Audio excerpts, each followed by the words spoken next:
muchísimo. Me decía que estos eran justo los colores favoritos de su esposo. Sí, tal eran sus favoritos este y aquello. Le gustaban los colores bajitos. ¿Sí? Gracias. Muchas gracias.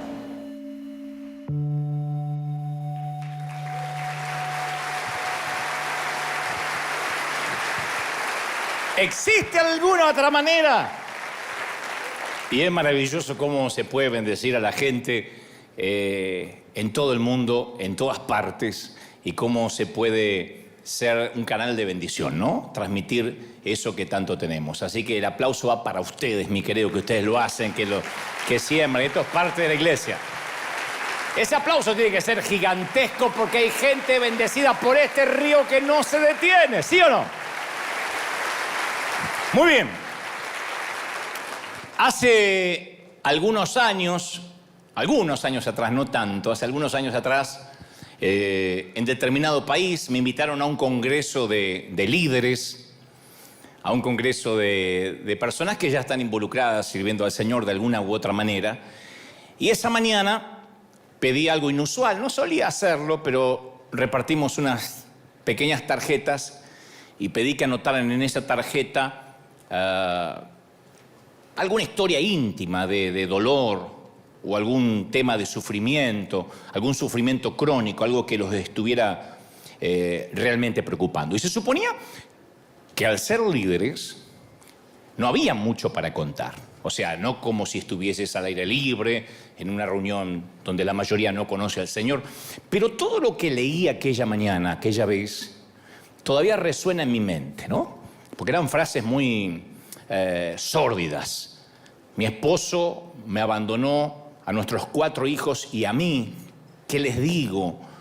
¿Cómo se los explico? Están destrozados. Otra decía, mi hijo se encuentra en la cárcel, hice todo lo que podía hacer, lo crié en la iglesia, lo crié en la congregación y mi corazón está desgarrado porque hoy está privado de su libertad. El cáncer de mi hija ha regresado, la metástasis volvió a aparecer, ella ha sufrido mucho, pensamos que Dios la había sanado, que el milagro había ocurrido, pero el mal regresó. ¿Por qué Dios permite semejante cosa, no? Y la mayoría de las preguntas eran angustiantes, devastadoras. Bueno, no sé, la expresión devastadora o angustiante no parece resumir lo que a veces está en la superficie de tanto dolor. Hay que excavar más profundo, hay que hacer una búsqueda arqueológica del alma mucho más profunda.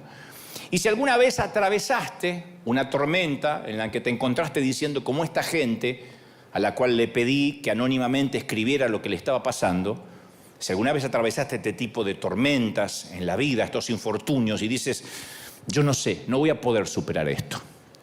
Es un parteaguas, un antes y un después, nunca voy a ser igual.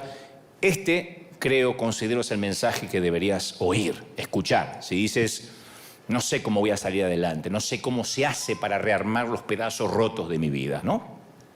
Porque creo que el componente del dolor en medio de la angustia puede llevar además a un aislamiento absoluto. Solemos aislarnos, retrotraernos, ¿no? Y empezamos a vivir en un blindaje emocional, donde obviamente nos blindamos para que no nos duelan, no nos lastimen más, pero tampoco, como digo siempre, entra el amor, entra el cariño, el afecto, no entra ni sale nada. Y uno termina con el corazón blindado, que es una de las peores maneras de vivir. Y cuando una pareja pierde a un hijo, que creo que es lo peor que nos puede pasar como seres humanos, siempre digo que si pierdes a tu cónyuge, eres viudo, viuda. Si pierdes a tus padres, eres huérfano. Si pierdes a un hijo, no hay nombre. El dolor es tanto, lo vivió el mismo Dios cuando vio morir a su hijo, que no hay nombre para el que pierde un hijo, no se le pone un nombre. Y con mucha frecuencia, cuando una pareja pierde un hijo, esto actúa más como una brecha que los separa en vez de unirlos más, aun cuando ambos comparten el mismo dolor. Cuando el hijo era de ambos, las parejas se suelen separar porque cada uno tiende a manejar el dolor como puede. Y esto tiende a ser cierto en matrimonios cristianos y en los que no profesan su fe en Cristo. Porque todos, insisto, tratamos con el sufrimiento de maneras diferentes, algunos más díscolos, otros más asimilándolo un poco más, pero por lo general permitimos que nuestro dolor nos lleve a rincones muy solitarios. Y uno esperaría, como digo siempre, haciendo una autocrítica, no hablamos desde afuera, porque somos iglesia, uno esperaría que la comunidad de fe entendiera y honrara la angustia y al dolor más que en cualquier otro sitio. Aquí es donde más deberíamos honrar a la angustia. Sin embargo, en este peregrinar cristiano, en estos años, yo he hablado con muchísima gente que dentro de la iglesia ha vivido una experiencia muy diferente. En la mayoría de los casos, la iglesia no tiene o no tenemos mucha idea de cómo manejar el dolor profundo de la gente, cómo manejar la angustia. No hace mucho yo conocí a una mujer que había perdido a su hijo, adolescente casi, 18, 19 años, saliendo de la adolescencia, en un accidente de tránsito. Y unos meses después les contó a algunas damas de la iglesia que algunas mañanas no podía soportar tanto dolor. Y se preguntaba más de una vez cómo iba a sobrevivir. Y la supuesta amiga, o la que se consideraba amiga, le dijo, tienes que confesar, todo lo puedo en Cristo que me fortalece y salir adelante. Ya está, abandona el luto. Claro, la mamá afligida, con un dolor que no se va nunca, porque uno puede mitigarlo un poco, pero no se va. No creo que uno pierda un hijo y en 10 años dice, bueno, tengo otros. Yo creo que la mamá que arriesgó y expresó su dolor, en lugar de que la oyeran, le dieran el espacio, la gracia para sanar, la callaron dándole un versículo que ella no había cumplido, que se estaba quejando, por lo tanto no estaba obedeciendo la Biblia cuando dice, todo lo puedo en Cristo que me fortalece. O sea, la implicación era que si no eres fuerte, entonces no estás confiando en Cristo. Y eso es muy triste para aquel que pasa un dolor, una angustia. Porque Dios no nos da su palabra para que nosotros la usemos como un arma contra los hermanos. O como una tarjeta que podemos meter en el buzón de alguien manteniendo distancia y ahí está el versículo y arreglate, ¿no? La Biblia es un arma, sí, pero ese arma es contra nuestro enemigo, no contra quienes amamos o los hermanos. Y la Biblia está destinada a animar, no a dar respuestas fáciles en medio de un dolor verdadero, en medio del luto. Lo que menos uno quiere, y esto va a incomodar la teología de alguien que está mirando, lo que uno menos quiere es un versículo bíblico cuando uno está pasando una crisis. Y ustedes dicen, ¿pero cómo? Si la Biblia es para eso. Sí, pero no a modo de galletita de la fortuna.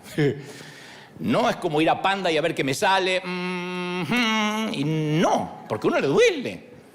Y el solo hecho de que algo sea verdad no quiere decir que tenemos que expresar siempre la verdad en toda circunstancia. Yo recuerdo siempre que poco después de su arresto Jesús le dijo a los discípulos en Juan 16:12, muchas cosas me quedan por decirles, pero por ahora ustedes no la pueden soportar. No están listos para esta conversación. Necesitaban oír ciertas verdades, pero oírlas en ese momento les habría quebrado el alma, habría quebrantado su espíritu. Entonces hay cosas que sí son verdad, pero uno puede andar por la vida al que le está doliendo, diciéndole esto dice la Biblia y si no lo haces estás en pecado, porque encima le sumamos culpa a aquel que tiene dolor. No era el momento para que los discípulos tuvieran más información. Creo que no hay nada peor que nos lancen versículos o desde un estrado nos quieran enseñar a vivir cuando uno está herido, cómo uno va a asimilarse apenas logra mantenerse en pie.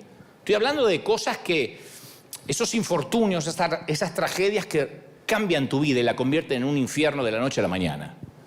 Y yo no sé por qué tenemos la tendencia de hacer eso.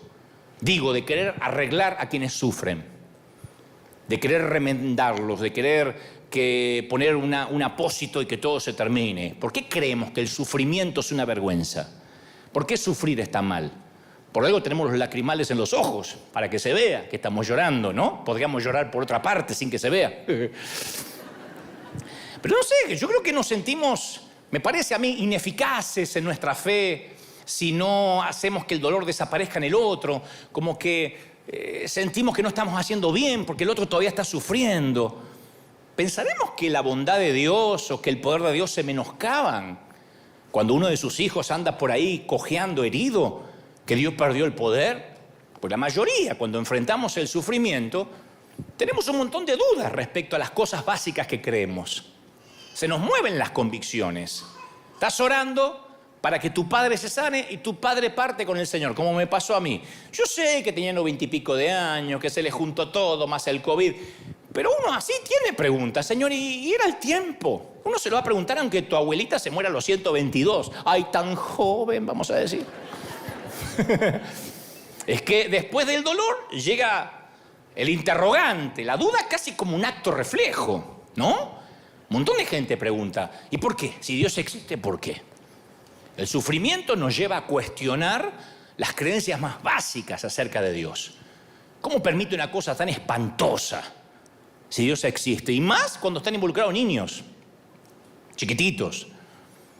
Cuando golpean, nos podemos dejar de preguntarnos qué es lo que Dios está tratando de decirnos, qué me quiere decir Dios, qué lección me quiere dar por esta repentina muerte de un ser querido, ¿no? ¿Hay algún mensaje que Dios me quiera dar? Y yo he escuchado frases, lo he dicho en otro mensaje durante la pandemia, en el mensaje titulado Algo habrás hecho. Yo he titulado Algo habrás hecho porque era la frase que nos decían. Yo escuché a líderes comentando, ¿sabías que hay muy pocos cristianos que mueren de COVID? Gracias a Dios, los que mueren no son cristianos. Dejando la idea vaga de que el que muere por el virus, algo habrá hecho ese cristiano para ser puesto al mismo nivel de los paganos, al mismo nivel del que no va a la iglesia. No, han fallecido hombres piadosos, no solo de virus, de cáncer, de problemas en los riñones, toda la vida. De algo nos tenemos que morir. Para allá nos vamos todos. ¿Qué queda para aquellas tragedias que involucran cristianos?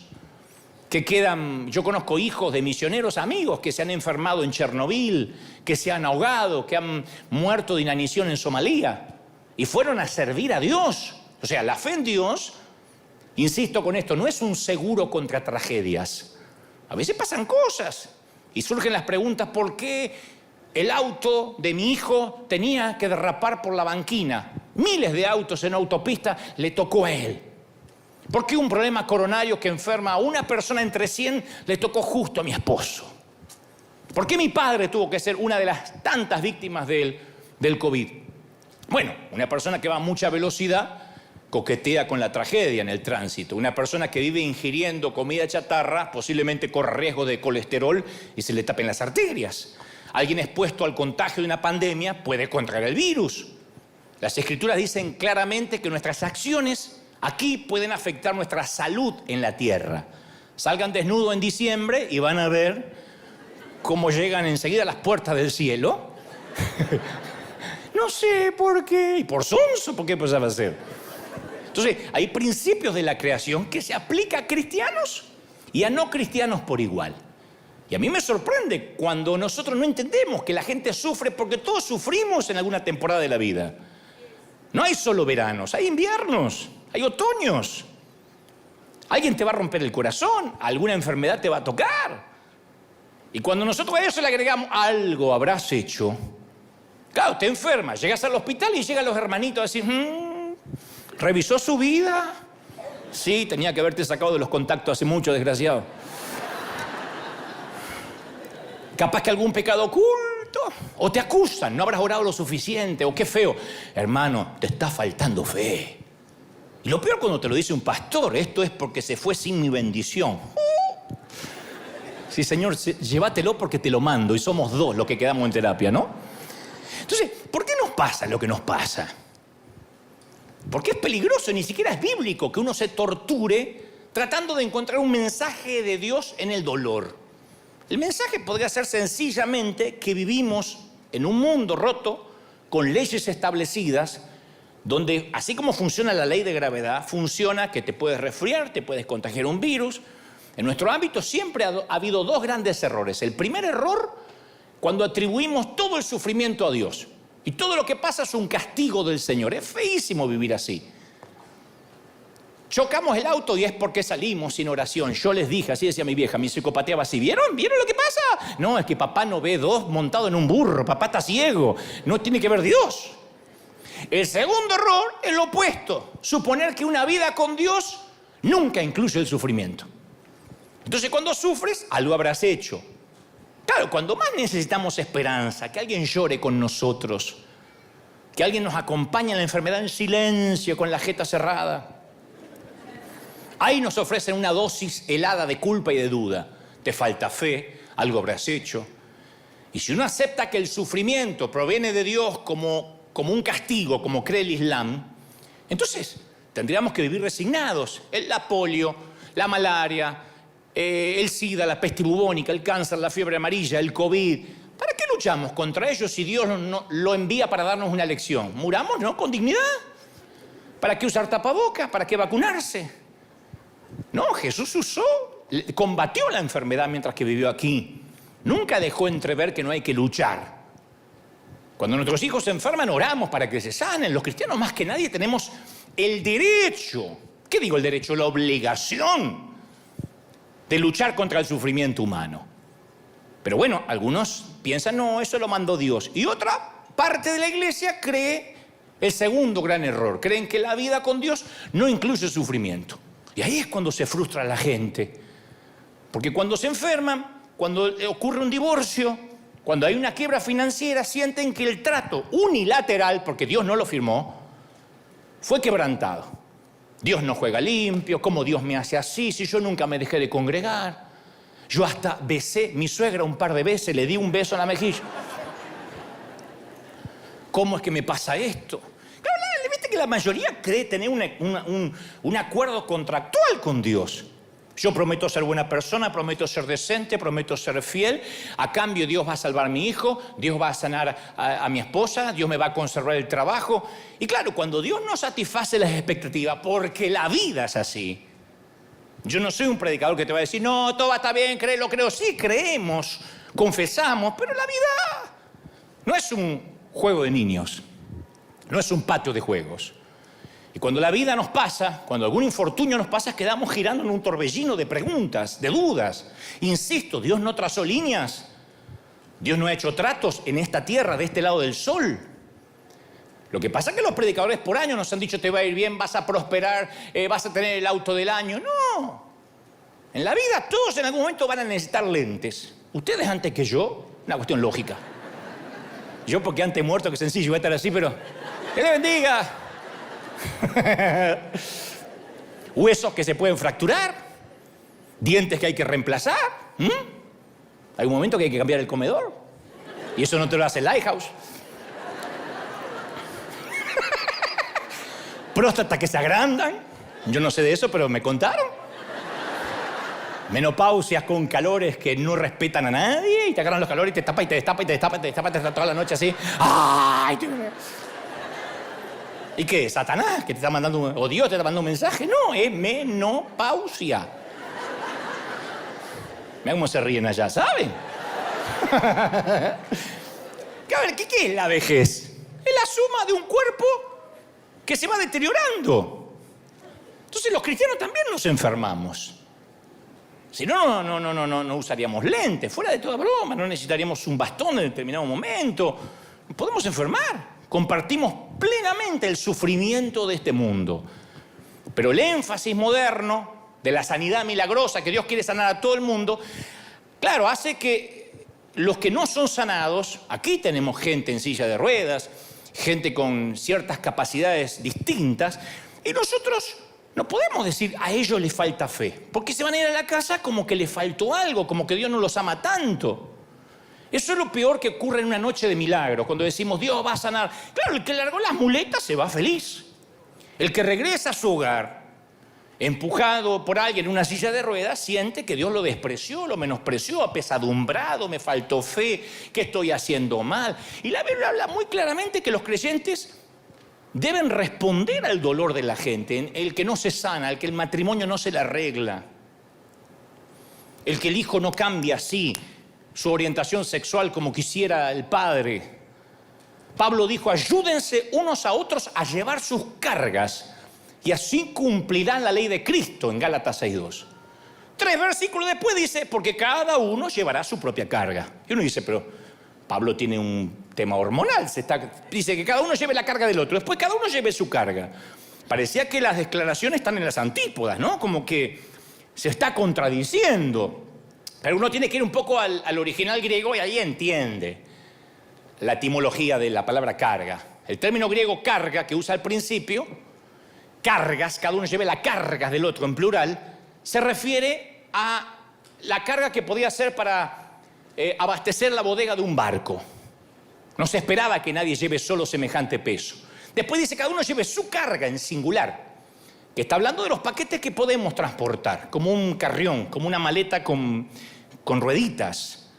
Es como la diferencia entre cargar una maleta con rueditas y cargar un piano de cola. Y Pablo nos dice que cuando alguien atraviesa la clase de asfixiante, agobiadora, de dolor que solo no la podés pasar, Pablo dice que la iglesia, los hermanos tienen que intervenir para ayudar a cargar el peso, no para resolverle el problema. A veces lo único que queremos es que nos escuchen, ¿o no, damas? Yo no quiero que me des una solución, condenado, escúchame. ¿No le han dicho así en un momento a sus queridos exmaridos? Necesitamos ser oídos. Nadie puede llevar solo una carga. Como dice un querido cura párroco de Argentina, se llama Mamerto Menapace, él suele decir, tiene un nombre muy especial, sí, habrá sufrido en el colegio también. Pero digo, él dice siempre, las alegrías cuando se comparten se multiplican. Y las tristezas cuando se comparten se dividen por dos, son más fáciles. Entonces, ¿no tuviste épocas en las que suplicaste que Dios interviniera y no pasó nada? Yo sé que la tuviste, yo también. Y algunos sufrimientos se sienten tan personales que no te los entiende tu cónyuge, o por lo menos eso crees. No te los entienden tus hijos, no te los entienden tus padres. Estás aferrado a un hilo así y nadie lo sabe. Todos conocemos el dolor ese agobiante, húmedo, amargo. Es desesperante, yo he estado ahí. Sé de lo que te hablo. Esos momentos donde nos tiramos boca abajo a orar, ni siquiera arrodillado, boca abajo. Y lo único que nos sale es Jesús. Ay, Jesús. Y ahí tenemos un poquito de paz. No sabíamos que Jesús vivía tan cerca del piso, ¿no? Pero ahí tenemos un poquito de paz. Y de esto es lo que quiero hablar durante los próximos minutos. Porque cuando la iglesia no puede contenernos, no sabe qué hacer con nuestro dolor, se generan dos cosas en nuestro interior. Dos cosas que siempre, sine qua non, van a ocurrir, hayan nacido donde hayan nacido. Inseguridad y vergüenza. Cuando no te entienden, cuando no comprenden tu dolor, como esta mamá que se le murió el hijo y alguien le dijo, recuerda el versículo, le agarra inseguridad y mucha vergüenza de por qué está sufriendo tanto tiempo. Porque te guste o no, lo que ocultamos en nuestro interior, lo que en psicología se llama nuestra sombra, es intrínseca también a nuestra historia, a nuestra personalidad. Viste que todos tenemos una región oscura en nuestra cartografía espiritual o personal. Y es tan importante como la faceta soleada, la que se ve. Todos tenemos una parte oscura. Me miran como diciendo, ay, yo no sé. Y este no es el problema. Todos tenemos una parte que no queremos que salga. El problema es cuando la queremos eludir, cuando queremos simular de que no está. Porque nuestros mayores adversarios son los que viven en nuestro interior y hay que enfrentarlos. Es lo que en psicología se llama nuestros propios demonios internos. Que se volvieron locos los religiosos con este título. Yo no tengo demonio, apóstata, ve que estás endemoniado, ¿ves? Demonios propios. Pero en psicología se dice nuestros propios demonios, no vienen del infierno. Se les llama así, pero no son demonios, no estamos enajenados, poseídos, y ni vamos a dar la cabeza vuelta a 360 grados y vomitar, no. Significa que son nuestras propias historias, nuestros propios traumas, nuestros secretos escondidos. A eso se le llama en psicología esos demonios, esas cosas malas, ocultas que tenemos dentro. Y son los que más daños hacen. Son los que nos paralizan. Son los que yo llamo los hábitos mentales. Las cosas que repetimos consecuentemente. Te doy un ejemplo. Muchos de nosotros, no sé ustedes, pero hay muchos de nosotros, me consta, no sé si todos, hablamos solos. Yo tengo esa particular y peculiar característica personal. Yo me llevo muy bien con Dante, me llevo bien, tenemos largas charlas, nunca me discuto, siempre estamos de acuerdo. No me gusta que me interrumpan cuando me estoy hablando. Ahora, permitidme aclarar este asunto antes que me sugieras que aumente la medicación. Yo no hago esto todo el tiempo. Yo solo cuando estoy tratando de procesar algo, a mí me ayuda mucho hablar, cuando estoy tratando de procesar algo, me ayuda a sacarlo de la mente y ponerlo en palabras, articularlo, ¿no? Me hace pensar con más claridad. Necesito una charla conmigo mismo cuando tengo que hablar con alguien del equipo que metió la pata. Yo necesito hacer catarsis primero. Pero ¿qué se pensó?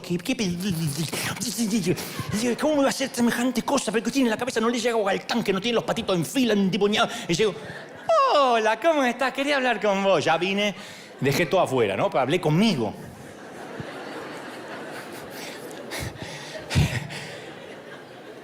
Cuando me equivoco, también me dedico un buen regaño. Hace poco estábamos en una grabación. No sé qué me pasaba esa mañana, no podía, me trababa. El director Brian me decía, de vuelta. Entonces digo, por favor, poneme en pantalla. Me puso en pantalla y digo, Dante, 30 años haciendo lo mismo. 30 años haciendo lo mismo, idiota. 30 años. Sacate la papa en la boca. No empezaste ayer en televisión. 30 años haciendo lo mismo y te venís a equivocar. Listo, grabamos. Pero me hizo bien. No hay nada mejor que me reté. Y ahí, como vi que me reté, no me equivoqué más. Y algunas otras conversaciones internas pueden ser agradables. Cuando nos vemos frente al espejo con ropa nueva, que estrenamos algo. Esto nunca se aplica cuando salimos de bañarnos, ¿no? Nunca. Los diálogos ahí no son buenos. Porque ahí vemos las líneas en la cara, vemos cosas nuevas que cuelgan. Los puntos de sutura en el vientre, algunas estrías, celulitis, ¿no? La ley de gravedad. La ley de gravedad no perdona. Pero también sé que algunos de esos monólogos internos pueden ser devastadores, fuera de broma, cuando uno está sufriendo. Desde lo sencillo, ay, ¿por qué comí eso? ¿Por qué comí eso? Yo sabía. Es que esta me pone la pizza ahí adelante. Tenía que haber comido menos, burrito. Comí 14, tenía que haber comido menos. Estoy gordísima. Ay, no me puedo poner esto, me veo ridícula. Parezco un burrito que se está reventando por abajo. ¿No? Ana, ¿te dio esa charla, sí o no? Ay, ¿qué dije? Quedé como un estúpido, ¿qué dije? ¿Por qué tengo que hablar? ¿Por qué que me salió del alma, Todo eso no enfrenta al espejo. No me gusta esa. Y encima mi marido la está mirando. Como que tenemos el deseo de denigrarnos, ¿no?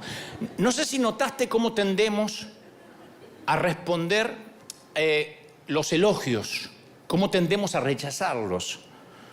Eso es una costumbre muy hispana, creo. Me encanta tu vestido. Nah, es un trapo viejo.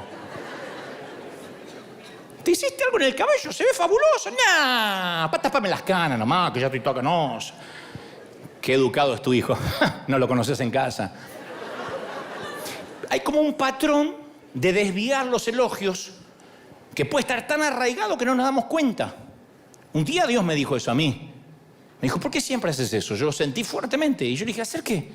Cada vez que alguien te dice que tu mensaje lo conmovió o que tu mensaje llegó a su corazón, lo despreciás. Despreciás el elogio. Aprende a decir gracias, cabezón. Aprende a decir gracias. Porque si no sabes recibir honra, es porque nunca honraste de verdad. Si uno honra de verdad, cuando viene la honra, no se tiene que sorprender. Si uno no sabe recibir la cosecha, es porque nunca sembraste de verdad. Sembraste para que te vean.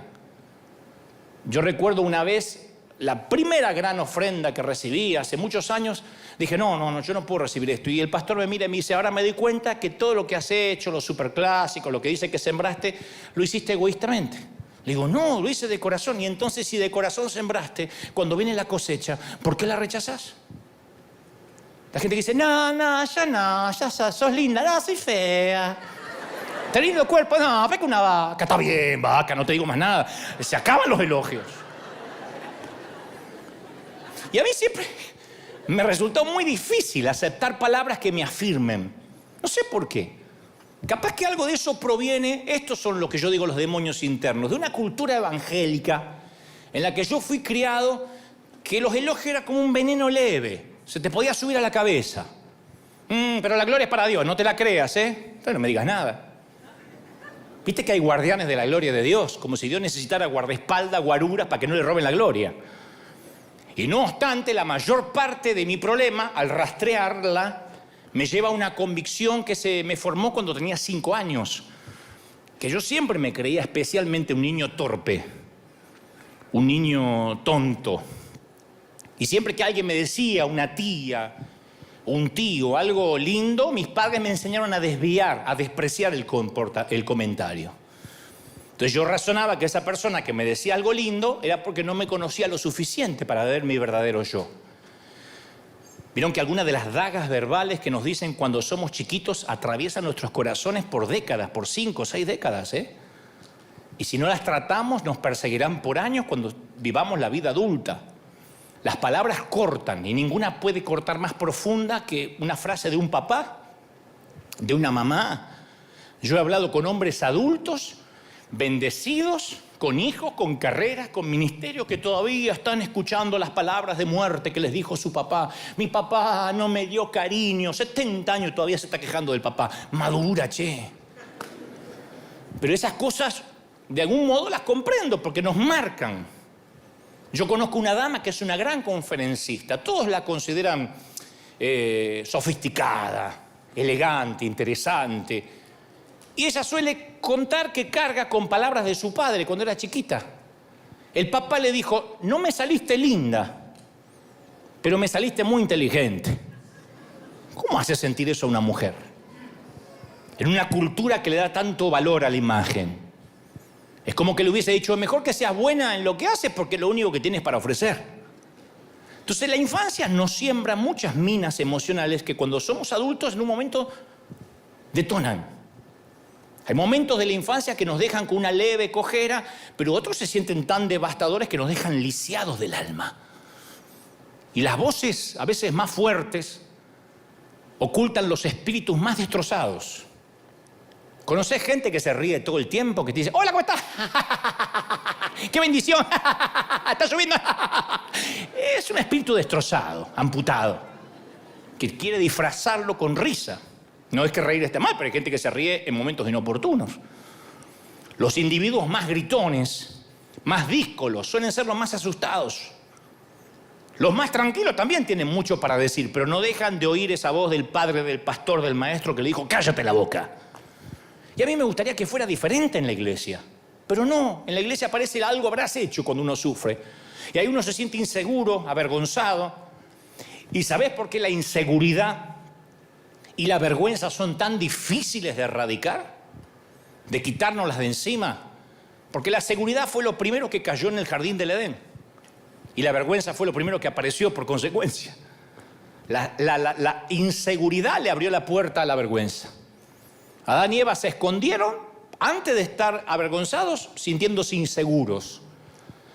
Y nosotros, años después, heredamos esa maldición edénica, porque vivimos todo el tiempo escuchando un montón de voces que nos dicen cómo lucir, qué tipo de ropa usar, cómo deberíamos criar a los hijos, dónde vivir, cómo ser un buen cristiano. No, tus hijos no tienen que sacar las mejores notas del colegio para que te sientas una buena madre. Yo no tengo que poner un versículo en cada post que pongo, cada cosa que posteo para ser más espiritual o quedarme callado y no responderle a ningún fariseo para demostrar humildad. Pablo declaró en Romanos 5 que incluso antes de que conociéramos el amor de Dios, Cristo murió por nosotros. O sea, somos justificados ante Dios no porque sigamos una lista de las 20 cosas para convertirte en una buena persona o en un buen cristiano, sino la sangre de Cristo que lo hizo todo, todo, todo, todo. Ya eres digno por Él. Alguien tiene que decir amén, ¿sí o no? ¿Parece simple? Sí, es simple. Ah, sí, ya lo sé. Ahora, ¿quién de acá esta mañana se levantó y su primer pensamiento fue, ¡ay, qué lindo día va a ser hoy! Porque Cristo murió por mí en la cruz y el Señor ya me perdonó. No suele ser nuestro primer pensamiento. Si eres como yo, no es lo primero que piensas. Y cuando tuviste después un pésimo día, le gritaste a tus hijos, perdiste los estribos, llamaste a tu esposo con un nombre que no figura en el Nuevo Testamento. Tu último pensamiento tampoco es, bueno, me equivoqué, pero gracias a Dios que su amor no se basa en mi comportamiento. No, siempre vivimos con la culpa. Y continuamente nos autosaboteamos, continuamente estamos autosaboteándonos. Y a toda esa autocrítica termina nutriendo la inseguridad que ya tenemos de fábrica, de chiquitos. Porque la mayoría tuvimos más o menos la misma crianza, por lo menos los de mi generación, los que tenemos 30 y pico. Y esto aplica a mi vida. Hace algunos años yo podía hablarle a un estadio, literalmente, de 80.000, 90.000 personas, que uno dice, uy, si yo llego a ver eso, me siento el tapón del océano. No, yo le predicaba a 80.000 personas y a todos les gustaba porque estaban ahí para oírme. Se acercaba uno y me decía, yo esperaba algo más profundo. Y era todo lo que necesitaba oír para que empiece la catarata de inseguridad. Yo me tenía que haber preparado más, me equivoqué de mensaje, no soy un buen orador, capaz que no tengo que volver a hacer esto. Si vivías eso, sí, hace años. Es ridículo que un comentario de alguien me lleve de la confianza profunda en Dios a un abismo de dudas. Gracias a Dios que no había redes sociales. Hoy en día me di cuenta que las redes sociales no es la vida real. Por lo general es la cloaca de la humanidad, donde cualquiera vertemos lo peor o vierten lo peor de sí y luego continúan con su propia vida. Yo escuchaba hace poco un orador que decía, todos los que opinan qué deberías hacer, cómo deberías criar tus hijos, con quién te deberías casar, pregúntale si cuando te mueres están dispuestos a enterrarse contigo. Uno, se murió el abuelo, me voy con él. Me voy con él y se tira. ¡No! ¿Sabes qué va a pasar cuando yo me muera? Van a decir, ay, qué pena, tan joven. Bueno, ¿hay algún otro predicador? 2 minutos me va a dedicar. Y a ustedes, 1 minuto y medio.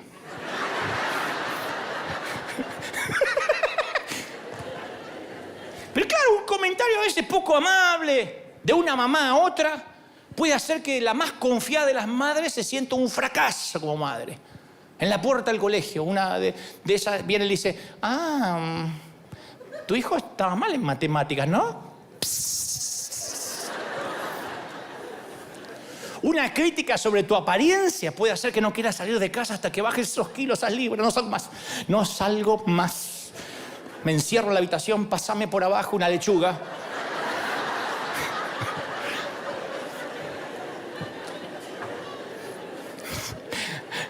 Claro, si nuestro mundo sobrevive por comparación, ¿o no? Es la forma en que juzgamos. ¿Mi teléfono es mejor que ese? ¿Cómo él tiene uno mejor? Si yo gano más. Ay, esta falda me hace ver más joven que los pantalones. ¿Se portan mejor sus hijos que los míos? Entonces ese diálogo interno nunca para. Y cuando creemos que no hemos cumplido bien, se levantan las olas de inseguridad. Estoy sufriendo por algo. Pero tenemos que creer que quienes somos en Dios es una decisión de creer, no de lo que nos pasa. Si vamos a esperar sentirnos dignos del amor de Dios, te vas a morir esperando. Nunca te vas a sentir digno. Yo nunca me siento digno de ser un predicador. Yo tengo que creer, recibir por fe que Cristo me ha hecho digno, que el Señor me ha hecho digno. Alguien tiene que decir amén, ¿sí o no? Y Pablo, el apóstol, va a esa coyuntura y dice, a ese momento de inseguridad, cuando la inseguridad comenzó a correr por nuestras venas y nos lleva a lo que somos en Cristo si tan solo creemos. Romanos 5:18 dice, por tanto, así como una sola transgresión causó la condenación de todos por culpa de Adán, también un solo acto de justicia produjo la justificación que le da vida a todos. Porque así como por la obediencia de uno, muchos creyeron en Cristo, otros por la desobediencia fueron constituidos pecadores, pero el Señor los hizo justos. O sea, no hay manera de que, nos tiene que entrar en la cabeza. ¿Se animarían a decirle al de la derecha y de la izquierda, no haces nada por ser salvo? Díselo, no haces nada, cabezón, no hay nada que puedas hacer para ser salvo. El cabezón tiene que estar aunque no lo conozca, cabezón, no hay nada que puedas hacer. El Señor dice, no se trata de ti, se trata de mí. Tú me vas a fallar, yo no te voy a fallar. Tú te vas a caer, te vas a levantar, te vas a caer. Yo siempre voy a estar ahí. ¿Cómo te ama el Señor? Entonces, hay que cambiar la inseguridad por la confianza. ¿Hasta cuándo? Y bueno, revisa el código postal. El día que aparezca en vez del número puertas del cielo, ya no hay más inseguridad. Mientras tanto, estás con los humanos. Y mientras que seas mortal, vas a batallar contra la inseguridad. Todos. Nos ponemos una ropa y no hay nadie que tenga el cuerpo perfecto que diga, a mí todo me queda bien. Siempre estamos, o sacando, metiendo, escondiendo. ¿No? Algunos llegan a casa y se sacan todo así, hace ¡fra! Y escapa la libertad del cuerpo. ¡Pah! Libéranlo a Willy.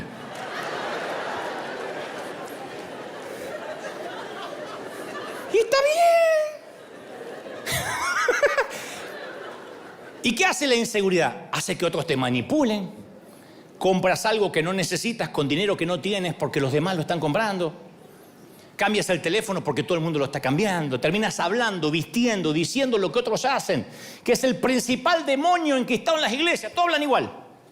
Dios le bendiga, hermano, que la paz del Cordero Inmaculado lo redima de la concupiscencia de la carne. Ay, gracias, hermano, hasta aquí estoy en bendición. Parecemos androide hablando. Viene el de afuera y dice, ¿qué cuerno están diciendo esto? Ay, usted no entiende porque usted está en la carne. Peor.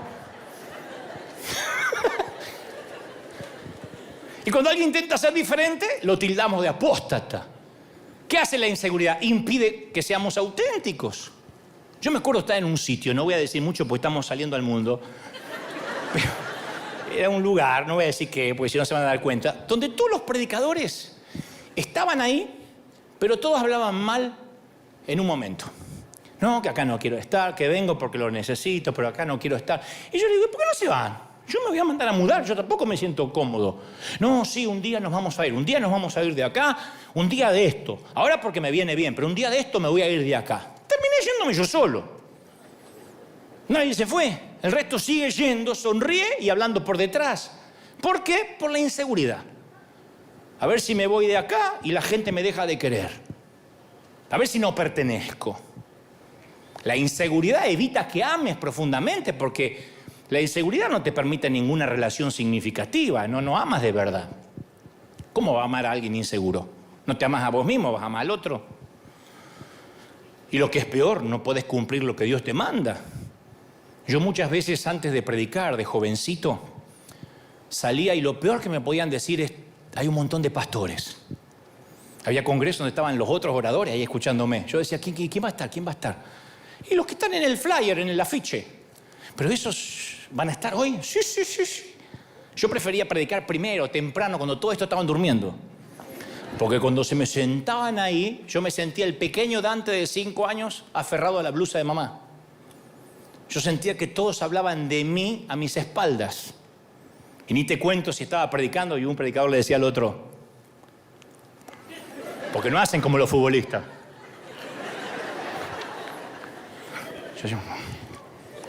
Por ahí estaba diciendo, estoy estreñido de vientre, yo también comí arroz. Pero yo no podía predicar más. Y tuve que aprender a confiar lo que había dentro mío. No importa lo que sentía en las caras, porque acá también me tocan caritas, ¿eh? Ay, no, vinieron los Brad Pitt y las Julia Roberts. Acá también me tocan caritas, algunos están... Yo no sé si aguantan gases, es la cara. Y yo tuve que sanarme. Digo, bueno, ¿lo haré mal a veces? Sí. ¿Me criticarán? ¿Me malinterpretarán? Sí, no me puedo hacer cargo de lo que la gente interpreta. ¿Quedaré afuera de cosas o de lugares a los que me gustaría pertenecer? Sí. Pero me voy a mantener en pie y cuando la inseguridad asome la cabeza, porque va a asomarse en tu vida y en la mía, voy a decir, quizá tú no me quieras, quizá tú no me valores, tal vez no quieras estar a mi lado, pero Dios me ama tal cual como soy, me ha hecho libre y me ha hecho una criatura nueva. ¿Sí o no? Recuerda este versículo para memorizarlo, Juan 15:15. Los he llamado amigos, porque el siervo no sabe lo que hace su Señor. Los he llamado amigos porque todas las cosas que oí de mi Padre se las he dado a conocer. Y esto es lo que quiero que memorices. Ustedes no me escogieron a mí, yo los escogí a ustedes. Nunca te olvides, no escogiste a Jesús, Él te buscó. Él te escogió. Alguien tiene que decir amén. Aunque los evangelistas decimos esa falacia, dale una oportunidad a Jesús. Nosotros no le dimos una oportunidad a Jesús, Él nos dio una oportunidad a nosotros. Y cuando venza la inseguridad, ¿qué aparece? El otro demonio interno, la vergüenza. Porque uno dice, bueno, ya estoy bastante seguro, pero ahí uno empieza a luchar con que no queremos avergonzarnos. Y esto no se trata solo de a ver si la prédica me sale bien. Cuando una jovencita es violada, de chiquita o de adolescente, o aún de adulta, deja de soñar. Cuando el apóstol príncipe te usa y se va por la próxima conquista, el vestido se vuelve a convertir en harapos.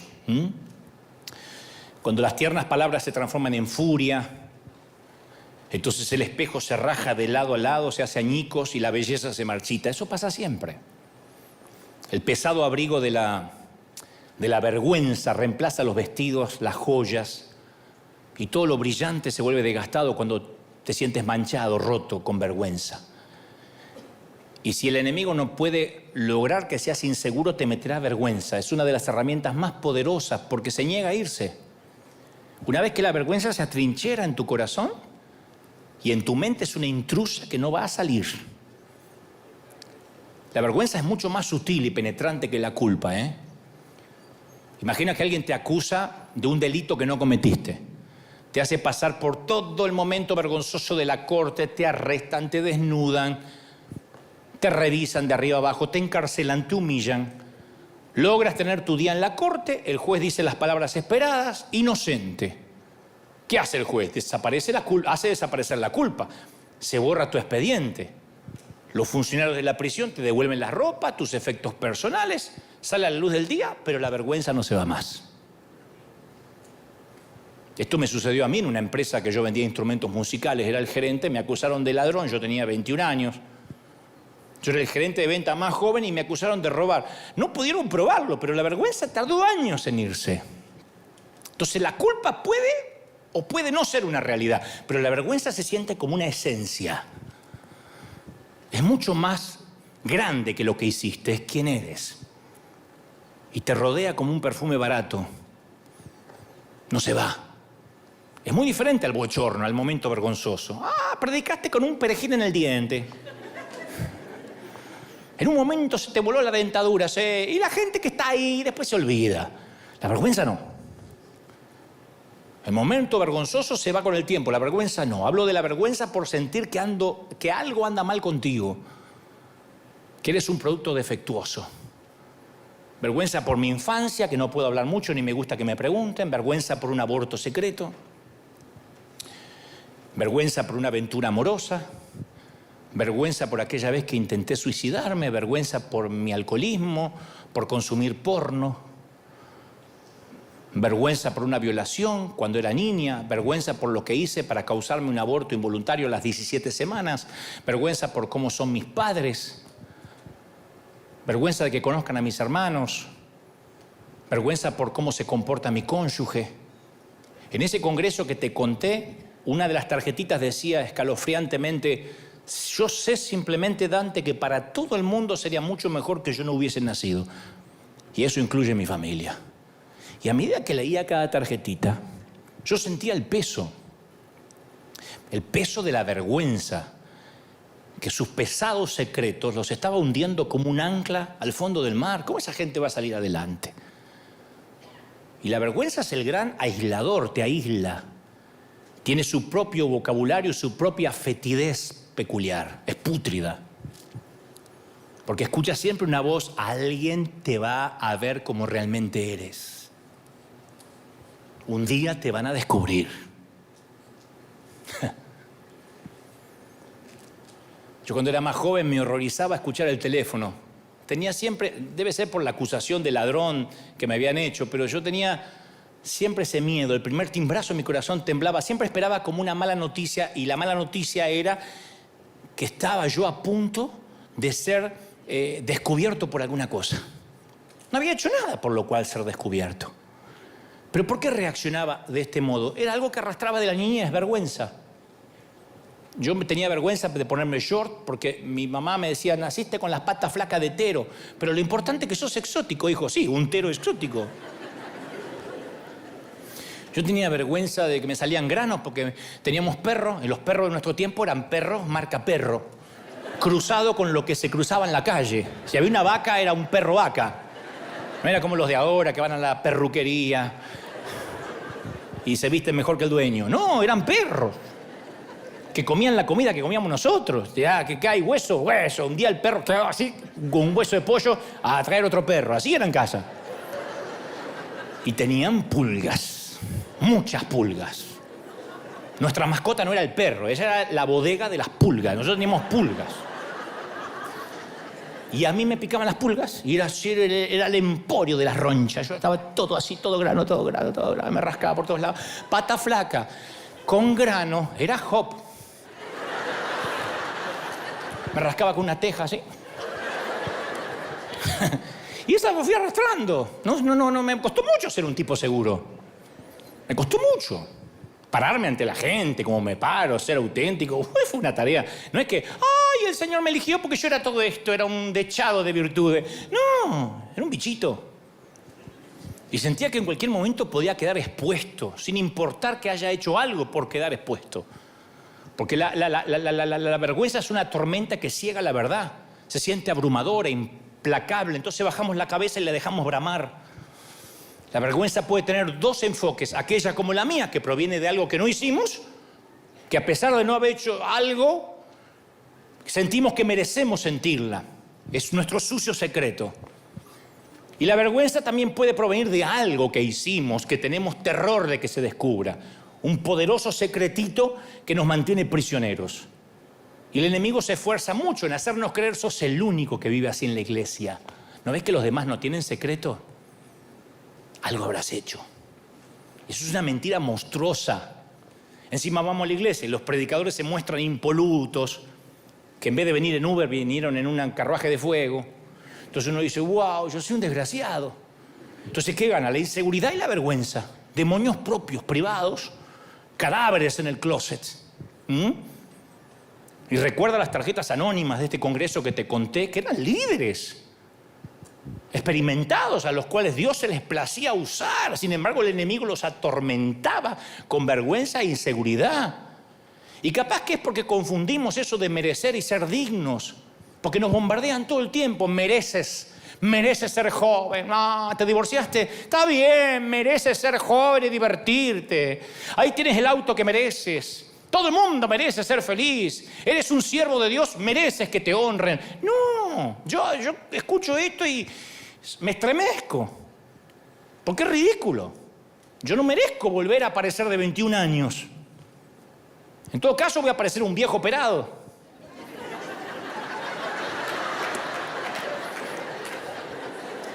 Estoy muy triste.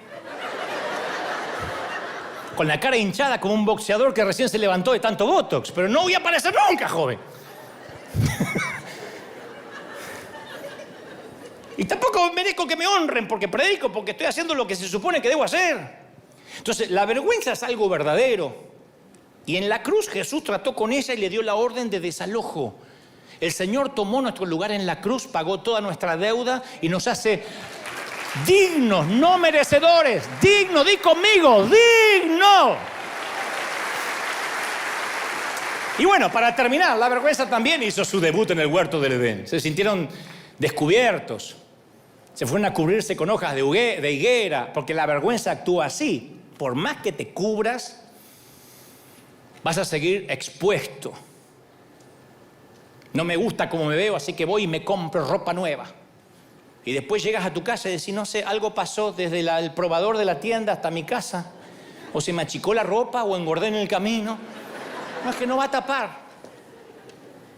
Sí, me deben ser las luces del vestidor. Ella cree que si logra casarse y tener un apellido, la vergüenza va a quedar en la puerta de la iglesia el día de la boda, pero la vergüenza la va a seguir a la luna de miel. Él cree que la vergüenza quedará para siempre en las aguas del bautismo, pero no se percata que la vergüenza se la lleva a la casa junto con las toallas húmedas. No importa cuántas capas podamos poner para tapar la vergüenza, subsiste. Llámala una enfermedad del alma, pero ahí está. Y Adán y Eva supieron al instante que las acciones habían traído consecuencias funestas. Porque se enfrentaron no solo a su pecado, sino que no pueden vivir más en el jardín. Afuera, vamos, fuera del jardín. Exiliados, refugiados, indocumentados, expulsados del paraíso. Y a mí me duele porque cuando pasó eso, Cristo no había hecho la obra redentora. Ahora, Cristo viene, hace la obra redentora, paga toda la deuda y en nuestra iglesia, en nuestras iglesias seguimos echando a la gente del jardín. Peca alguien en la iglesia, un líder. Inmediatamente la iglesia lo destituye. Está bien, se tiene que restaurar fenómeno, pero no, lo destituyen con vergüenza y lo expulsan del jardín. Yo recuerdo un pastor en Florida que confesó un pecado, no solo lo destituyeron inmediatamente, sino que quitaron todos los libros que él había escrito. Un gran autor. Ya no se consiguen más sus libros. Quemaron los libros en una hoguera. Es como enterarnos que David pecó y quemar en una hoguera todos los salmos.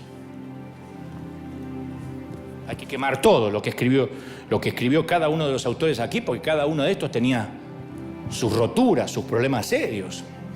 Entonces nunca supimos la iglesia organizada qué hacer con el dolor, qué hacer con el sufrimiento, qué hacer con la vergüenza.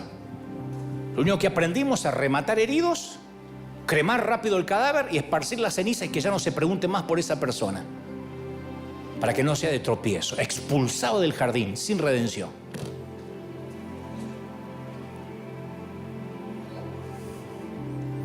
Una vez en un estadio de Argentina, alguien que no voy a decir quién es tampoco, porque se ve esto en Argentina, se las arregló para llegar a los camerinos. No tenía pase, libre acceso, ¿no? Porque no trabajaba en el staff. Y se las arregló. Y cuando finalmente casi llega al sector de los camerinos, lo agarra a seguridad y se lo lleva para atrás. Y justo yo paso. Y él grita, estoy con él, date. ¡Haceme entrar! Dijo, y yo me quedé. Y lo hice entrar. Y él hizo así, como diciendo, soy amigo de él. Adán y Eva no pudieron hacer eso. No pudieron volver a las puertas del Edén y decir, estoy con él, conozco a Jesús, hazme entrar Jesús, hazme entrar. No. Qué soledad habrán sentido, nadie los podía hacer entrar. Pero Jesús está aquí con el propósito de acabar para siempre con nuestra vergüenza